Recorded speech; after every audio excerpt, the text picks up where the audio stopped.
Halo semuanya, selamat datang di bedah laporan kita kali ini. Nah, hari ini kita bakal ngebahas sesuatu yang jujur aja bener-bener nentuin masa depan kita semua, pendidikan. Kita bakal ngebandingin dua raksasa demografis, yaitu Federasi Rusia dan Republik Indonesia. Siap-siap ya, karena kita bakal bongkar-bongkaran soal sistem yang ngebentuk ratusan juta pemikir masa depan ini. Yuk, langsung aja kita mulai. Biar kita objektif dan gak cuma ngawang-ngawang, semua obrolan kita hari ini itu bersumber langsung dari sebuah studi doktoral tahun 2026 yang komprehensif banget karya Avandri Jasrio dari Universitas Negeri Padang. Studi komparatif ini keren banget sih. Kenapa?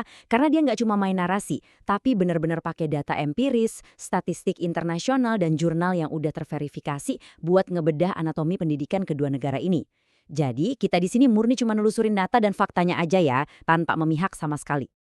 Oke, ini dia agenda kita hari ini. Pertama, kita lihat kontras dua raksasa pendidikan. Kedua, soal tarik ulur kurikulum nasional. Ketiga, urat nadi sistemnya, alias kualitas guru. Keempat, kita bakal menelusuri jejak anggaran pendidikan. Dan terakhir, pelajaran berharga apa yang bisa diambil buat Indonesia. Kita masuk ke bagian pertama. Kontras dua raksasa pendidikan, buat memahami seberapa besar skala tantangannya. Sebelum kita ngomongin nilai ujian, kita tuh harus paham dulu medan pertempurannya kan? Secara geografis, wah kontrasnya benar-benar ekstrim. Coba deh bayangin, Rusia itu daratannya paling luas di dunia, sampai ngelewatin 11 zona waktu loh. Tapi populasinya relatif kecil dan malah cenderung menyusut di angka 144 juta jiwa. Tantangan utama mereka, kepadatannya super rendah dan jarak antar sekolah itu, wow, luar biasa jauh. Nah, di sisi lain, Indonesia daratannya jauh lebih kecil, tapi kepecah jadi lebih dari 17.000 pulau dan numpuk 280 juta jiwa. Padat banget apalagi di Pulau Jawa kan? Jadi, meratakan pendidikan di dua negara ini tuh ibarat ngerjain PR logistik skala raksasa, tapi dengan tantangan yang 180 derajat beda. Lanjut ke bagian kedua. Tarik ulur kurikulum nasional, fleksibilitas versus kedalaman. Nah, dalam merespons tantangan geografis tadi, ada beda filosofi yang lumayan mendasar nih. Di atas kertas, Indonesia tuh ngewajibin masa sekolah yang lebih panjang, yaitu 12 tahun. Kalau Rusia, cuma 11 tahun. Jadi, sekilas Indonesia ini kelihatan lebih ambisius ya secara struktural. Tapi, ya gitu deh, dokumen resmi kan nggak selalu sinkron sama kenyataan di lapangan. Kesenjangannya ini, jujur, bikin geleng-geleng kepala. Rusia sukses nahan lebih dari 98% siswanya sampai ke bangku menengah atas. Hebat kan? Sementara Indonesia, angka partisipasi buat SMA atau SMK cuma nyangkut di 61,3%. Terus kenapa bisa jomplang gini? Laporan ini nunjukin kalau tingginya angka putus sekolah di Indonesia itu dipicu sama hambatan geografis di daerah terpencil, plus masalah kemiskinan multidimensi yang ujung-ujungnya maksa anak-anak buat kerja lebih awal. Terus gimana dong hasil belajarnya? Yuk kita intip skor matematika TIMSS 2019 ini. Kalau kita pakai kacamata teori kapital manusia, Rusia ini ternyata pakai prinsip kurikulum mendalam. Maksudnya apa?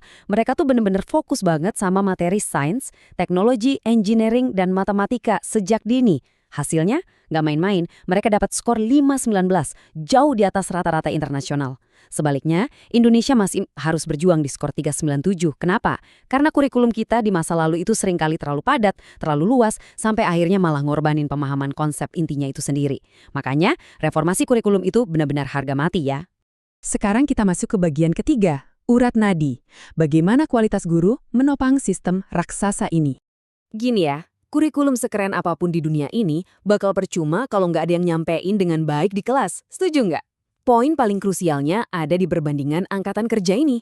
Rusia itu punya sekitar 1,2 juta guru, dan mayoritas statusnya udah tersertifikasi dan stabil. Kesejahteraan mereka udah jauh di atas rata-rata. Bandingin sama Indonesia. Kita punya beban manajerial yang benar-benar kolosal, 3,3 juta guru. Dan yang bikin kaget, 43%-nya itu masih berstatus honorer. Ini tuh kerentanan sistemik yang serius banget loh.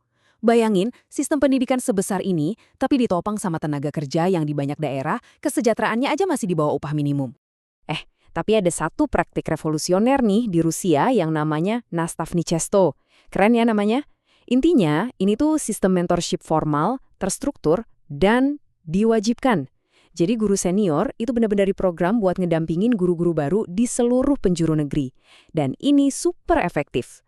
Kalau kita tarik ke Indonesia, kita sebenarnya punya program guru penggerak. Secara filosofi, program ini tuh luar biasa banget, bener-bener transformatif. Cuma sayangnya nih, daya jangkauannya saat ini masih lumayan terbatas, di bawah 5% dari total keseluruhan guru kita. Oke, lanjut ke bagian keempat, menelusuri jejak anggaran pendidikan. Pertanyaannya, kemana perginya uang kita? Nah, ini nih temuan yang paling bikin tercengang. Siap-siap ya, 40 miliar dolar. Percaya nggak percaya, ternyata baik Rusia maupun Indonesia tuh ngeluarin total anggaran yang hampir sama gedenya lo tiap tahun buat pendidikan. Serius, jumlah duit makro yang muter itu benar-benar setara. Tapi, terus kenapa hasilnya bisa beda jauh gitu? Disinilah kita dapat momen pencerahannya. Dari total alokasi yang super gede tadi, laporan OECD nyebut kalau Indonesia ini ngalamin yang namanya inefisiensi struktural.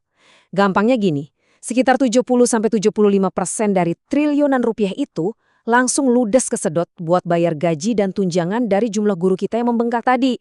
Jadi duitnya tuh udah keburu habis duluan sebelum sempat nyentuh hal-hal krusial lain, kayak inovasi ruang kelas, perbaikan fasilitas, atau program pengembangan buat murid-muridnya. Masalahnya lagi, karena Indonesia harus ngebagi kue anggaran tadi ke jumlah siswa yang nyaris 2 kali lipat lebih banyak dari Rusia, ya otomatis jatah investasi modal manusia per individunya langsung anjlok drastis. Rusia itu bisa ngeluarin sekitar 3.000 sampai 3.500 dolar per siswa setiap tahunnya. Lah, Indonesia cuma dapat jatah sekitar 800 sampai 1.200 dolar doang. Perbedaan amunisi per anak ini ngaruh banget loh buat nentuin kualitas pendidikan mereka secara keseluruhan. Sampai juga kita di bagian kelima, pelajaran berharga untuk Indonesia. Apa sih resolusi kita buat masa depan? Dari semua kontras realita dan urusan dompet tadi, sebenarnya ada kok langkah strategis yang bisa kita adaptasi. Pertama, Indonesia perlu banget bikin sistem mentorship berskala besar, kayak Nastavnichestva tadi. Bikin pendampingan formal yang merata buat semua guru baru. Kedua, soal bantuan operasional sekolah atau BOS. Ini harus dirombak jadi berbasis ekuitas. Maksudnya, daerah-daerah terpencil dan rentan itu harusnya dapat indeks dana yang lebih gede dong, bukan cuma sekadar dibagi rata per kepala aja. Ketiga, kita harus mastiin platform Merdeka Mengajar alias PMM nggak cuma canggih buat yang di kota aja, tapi juga harus bisa diakses secara luring atau hybrid, apalagi buat daerah 3T di luar Pulau Jawa. Terus yang keempat, kita bisa nerapin prinsip less is more kayak di Rusia. Kurangin deh itu topik yang terlalu melebar, mending kita fokus ke kedalaman materinya.